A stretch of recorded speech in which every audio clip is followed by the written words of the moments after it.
আজ প্রথমবার মা আমাকে একবারও ফোন করেনি। সারাদিন মোবাইল হাতে নিয়ে অপেক্ষা করেছি স্ক্রিনে মা কলিং উঠবে বলে, কিন্তু আজ নীরব। রোহিত এখন বড় কর্পোরেট অফিসার, নিজের কেবিন, নিজের গাড়ি, নিজের লাইফ।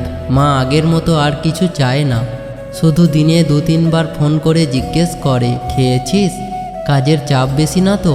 রোহিত মাঝে মাঝে বিরক্ত হয়ে বলতো, মা আমি ছোট নেই আর। মা হাসতো, আমার কাছে তো ছোটই। একদিন অফিসে খুব গুরুত্বপূর্ণ প্রেজেন্টেশন ছিল, মা টানা 3 বার ফোন করলো। রোহিত রেগে গিয়ে ফোন কেটে দিল। একটা মেসেজ পাঠালো, প্লিজ মা ডোন্ট ডিস্টার্ব। ওপাশে আর কোনো রিপ্লাই এলো না। সেদিন রাতে বাড়ি ফিরেও মা ফোন করেনি। রোহিত ভাবলো ভালোই হয়েছে, আজ শান্তি। পরের দিনও ফোন নেই, তৃতীয় দিনেও নেই। হঠাৎ বুকের ভেতর কেমন যেন শূন্য লাগতে শুরু করলো। সে নিজেই ফোন করলো, ফোনটা বেজে গেল, কেউ ধরল না। 2 ঘন্টা পরে এক অচেনা নম্বর থেকে কল এলো, আপনি কি রোহিত?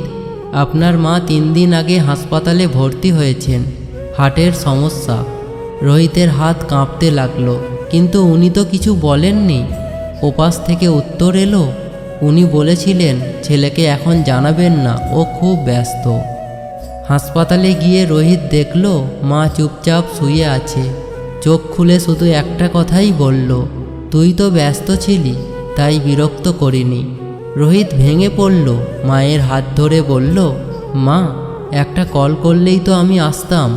মা হালকা হাসল, তোর কাজটাই তো আমার স্বপ্ন ছিল।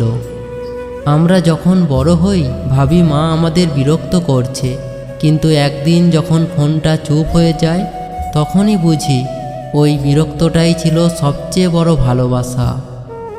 মায়ের জন্য লাইক সাবস্ক্রাইব করে দিও।